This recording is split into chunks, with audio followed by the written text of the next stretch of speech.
আসসালামু আলাইকুম রাহমাতুল্লাহ। সম্মানিত দর্শক শ্রোতা ভাই ও বোনেরা, কাছের ও দূরের দেশ প্রবাসের যারা যেখান থেকে ভিডিওটি দেখতে আসছেন সবাইকে অসংখ্য অসংখ্য ধন্যবাদ। বন্ধুরা, আপনাদের অনেকেরই এই জিজ্ঞাসাটা রয়েছে, রোজা থাকা অবস্থায় স্বপ্নদোষ হলে রোজা সমস্যা হবে কিনা, রোজা হালকা হয়ে যাবে কিনা, ফজিলত কমে যাবে কিনা, এই সম্পর্কে ইসলামিক দৃষ্টিভঙ্গি কি আপনাদের জানাবার চেষ্টা করব। বন্ধুরা, রোজা থাকা অবস্থায় আপনারা দিনের বেলা ঘুমালেন, ওই অবস্থাতে স্বপ্ন দোষ হলো, একজন নারীরও হতে পারে বা একজন পুরুষেরও হতে পারে।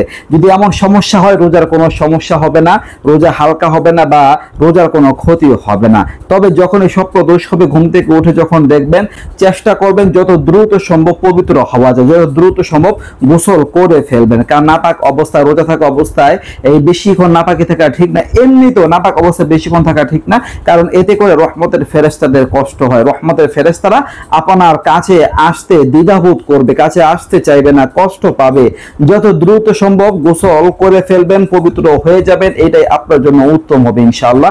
আশা করি বুঝতে পারছেন। মাসআলাটা সংক্ষেপে শেয়ার করলাম। নিত্য নতুন আরো ভিডিও পেতে সবাই পাশে থাকবেন। এই পর্যন্ত। আসসালামু আলাইকুম ওয়া রাহমাতুল্লাহ।